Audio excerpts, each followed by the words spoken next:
इस बार हम नागपुर में ही हैं, मध्य प्रदेश में नहीं है, महाराष्ट्र में ही है। 1 घंटे के लिए नहीं है, 5 दिन के लिए है। कथा पंडाल लगा है, मंच लगा है, प्रदेश उनका, शहर उनका, मंच भी उनका, हम अकेले का है। तो किसी को कोई भी खुजली हो, कल दरबार लगना, चले आए। हमारे पास जो विद्या होगी, जो शक्ति होगी, हम उसका प्रस्तुतिकरण करेंगे। हम जादूगर नहीं है, हमें जो ईश्वर प्रेरणा देगा हम लोगों को मार्गदर्शन देंगे। वो आएंगे, उनको भी मार्गदर्शन देंगे। हम न आए तो हम उनके घर ना जाएंगे, शहर आ गए। कल ही रहेंगे, दरबार कल ही है कि हम सो जाए फिर कहो कि बाबा मिला। तो परसों हमें वापस भी जाना है, तो परसों 30 को फिर बाद में कह दे कि बाबा भाग गया। और एक और खबर कर देना, 5 ही दिन की कथा है, 7 की नहीं है कि कहे कि बाबा ऐसा हो गया। तो हम बाद की खाद नहीं चाहते, आज ही निपटा ले, बार के उनके झंझट खत्म हो जाए, हमारे भी खत्म हो। बागेश्वर धाम के बाबा, इनको मैंने चैलेंज दिया था पहली बार 10 जनवरी 2023 में। तब भी वो चैलेंज लेने से चूक गए थे और भाग गए थे। आज ये वीडियो वितरित हुआ जो हमने अभी सुना है, उसमें वे कहते हैं कि खुजली होगी तो आप आइए, हम आपको मार्गदर्शन करेंगे। भाई बाबा, तुम्हारी योग्यता क्या? तुम हो कौन हमें मार्गदर्शन करने वाले? जिस व्यक्ति को अपने आप को शास्त्री कहलाते हो, रामकथा वाचक कहलाते हो, खुजली जैसे शब्द का प्रयोग करते हो, ये आपकी संस्कृति है, ये आपकी योग्यता है। इस बार भी आप चैलेंज से भाग गए हैं। पहले से कहा गया है कि ये चैलेंज जो होगा, ये चैलेंज आपको 2023 में दिया गया था। तब इसके लिए 30 लाख रुपए का पारितोषिक डिक्लेयर था। अभी ये प्राइस है 80 लाख का बढ़ चुका है। यानी अगर आप ये चैलेंज स्वीकारेंगे, जीत जाएंगे, तो अखिल भारतीय अंधश्रद्धा निर्मूलन समिति की ओर से आपको 80 लाख रुपए का प्राइज मिलेगा। ये चुनौती क्या है? अखिल भारतीय अंधश्रद्धा निर्मूलन समिति घोषित करती है कि जालसाजी मुक्त अवस्था में किसी व्यक्ति ने दिव्य शक्ति का प्रदर्शन चुनौती प्रक्रिया के शर्तों प्रमाणित करने पर उसे 80 लाख रुपए का पुरस्कार दिया जाएगा। क्या चुनौती है? उनके जो दावे दिव्य दरबार के वीडियोज में प्रदर्शित हुए, 7-8 जनवरी 2023 में उनका जो दिव्य दरबार लगा था नागपुर में, उसमें जो दावे प्रस्तुत किए गए थे, उसके आधार पर इनको ये चैलेंज दिया गया।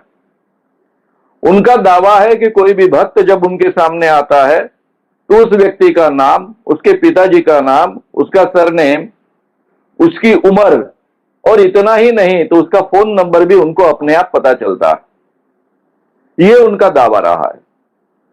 साथ में महाराज का दावा यह भी रहा है कि वो किसी भी भक्त के घर में जाकर कौन से रूम में कौन सी चीजें रखी है ये पहचान सकते हैं। इसका मतलब उनको दिव्य शक्ति प्राप्त है।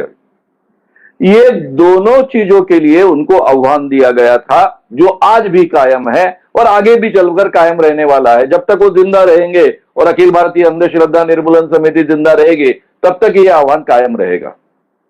जब भी उनमें ऐसी क्षमता है, ऐसा उनको लगेगा सही माने में, तब ये वो आह्वान स्वीकारे। हम आपके सामने ऐन वक्त पर 10 व्यक्ति प्रस्तुत करेंगे। उन व्यक्ति का नाम, पिताजी का नाम, उम्र, मोबाइल नंबर आपको कागज पर लिखकर देना है। उनका नाम और उम्र आधार कार्ड के अनुसार होगी, जो आगे चलकर उस पर कोई डिस्प्यूट ना हो। इसलिए पहले से ये जानकारी एक लिफाफे में सीलबंद की जाएगी। जो पंच कमेटी होगी, जो दोनों के सहमति से प्रस्तुत होगी पंच कमेटी, उनके पास में ये लिफाफे जमा किए जाएंगे। फिर महाराज के सामने जो 10 व्यक्ति सादर किए गए, उनके सामने रखे गए, उन व्यक्तियों को वे पहचानेंगे, उनका नाम बताएंगे, पिताजी का नाम बताएंगे, उनकी उम्र बताएंगे, उनका मोबाइल नंबर बताएंगे कागज पर लिखकर। जांच कमेटी इसकी जांच करेगी। महाराज जी के सामने 10 व्यक्ति प्रस्तुत करने का जो प्रस्ताव है, उसी अनुसार पास के एक रूम में हम 10 चीजें रखेंगे। महाराज जी अपने दिव्य शक्ति से जाकर वो देख कर आए, वो 10 चीजें कौन सी है ये कागज पर लिख कर दे, वो 10 चीजें कौन सी होगी ये पहले से लिखकर भी रहेगा और वहां पर वीडियो रिकॉर्डिंग भी होते रहेगा।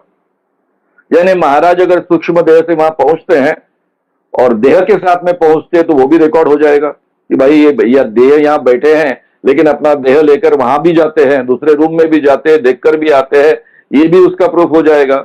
या फिर सूक्ष्म देह से जाते हैं तो भी जाकर आए तो भी ये 10 चीजें वे पहचान कर बताए।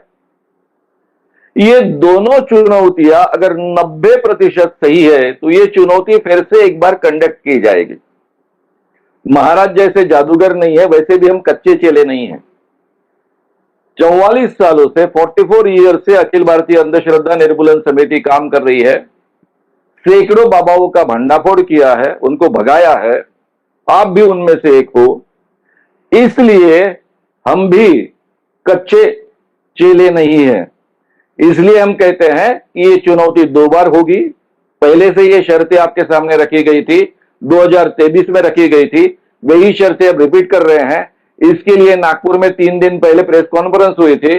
उस प्रेस कॉन्फ्रेंस में ये सभी पर्चियां और ये शर्तें बांटी गई हैं, इसलिए सब पत्रकारों के पास में ये शर्तें हैं। इन शर्तों के आधार पर नागपुर पत्रकार संघ के सामने यानी पत्रकारों के सामने आपको ये चुनौतियां स्वीकारनी है। 10 लोगों को पहचानना है, उनके नाम वगैरह जो मैंने पहले कहा उसी के अनुसार, या फिर 10 चीजें जो पास के रूम में रखी है। ये दोनों आह्वान आप स्वीकार सकते हो या फिर 2 में से कोई भी एक स्वीकारा तो भी हम चुनौती कंडक्ट करने के लिए तैयार। बाबा जी आपको पता है कि आप में कोई दिव्य शक्ति नहीं, आपको यह भी पता है कि आप पर कोई भगवान प्रसन्न नहीं, आप एक केवल लोगों को ठगने वाले बाबा हो, दिव्य शक्ति का आभास निर्माण करने वाले बाबा हो। यह आपको बहुत अच्छे ढंग से पता है, इसलिए आप आह्वान स्वीकारने को तैयार नहीं, बार बार भागते हो। इस समय कम से कम मत भागिए। इस महाराष्ट्र के मुख्यमंत्री देवेंद्र फडणवीस आपके शिष्य है, आपके चरणों पर माथा टेकते हैं, वे गृह मंत्री भी है, महाराष्ट्र की पुलिस उनके ही अंडर काम करती है। आपको पूरी तरह से सुरक्षा दी जाएगी।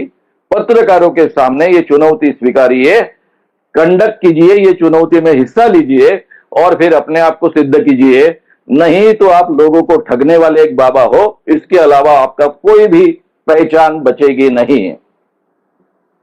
अगर आपने यह आह्वान स्वीकारा, 2 बार आप 90% करेक्ट कह सके, तो मैं आपको जाहिर तरीके से कह रहा हूं कि अखिल भारतीय अंधश्रद्धा निर्मूलन समिति, जिसने सैकड़ों बाबा को आज तक एक्सपोज किया है, उनका भांडाफोड़ किया है, यह समिति हमेशा के लिए हम बंद कर देंगे, आपके चरणों पर माथा टेकेंगे और आपके शिष्य बन जाएंगे। इसलिए हिम्मत कीजिए, आह्वान स्वीकारिए, आह्वान से भागिए मत।